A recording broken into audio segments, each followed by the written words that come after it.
It's astounding. Time is fleeting. Well, back in those days, it was pretty risque. It was pretty out there. So you couldn't tell anybody. You went except for your friends. Your parents could never know. Madness takes its toll. Well, mostly it was like a shock value because I'm from like a really small town, and that was the craziest thing I've ever seen. The show that defined out there and then somehow became a classic is at Stagedoor Theatre in Conifer, the Rocky Horror Show.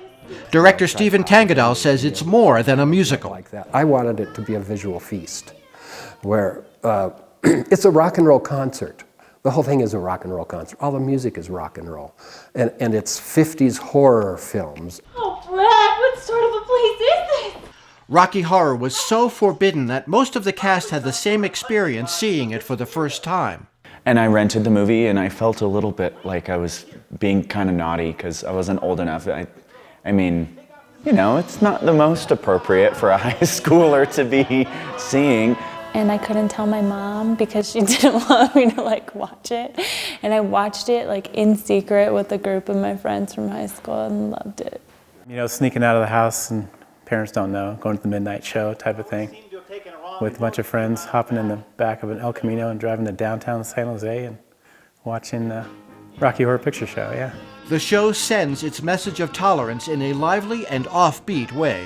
What a perfect example of manhood. Because it's fun, because it's ridiculous, and it is definitely a way of stepping out of reality for a little while to just do something that people know, and the people who do know it can share it with people who don't know it, and it can be sort of that passing on of the high-heeled torch, if you will.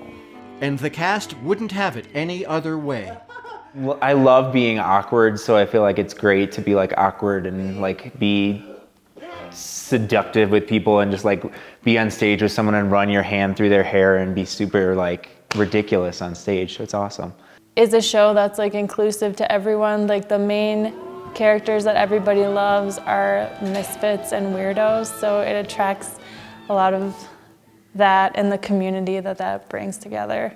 And I think it's fun when the audience participates, and I like reacting to it. They always call me a slut, and I'm like, oh my God.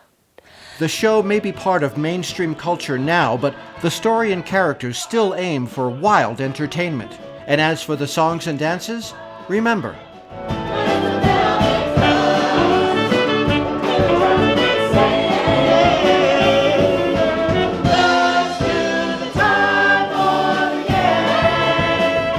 the Rocky Horror Show plays at the Stagedoor Theatre weekends from October 7th to the 22nd. For tickets, go to stagedoortheatre.org. Don't forget your rice and toast. This is Rob Bogan for BroadwayWorld.com.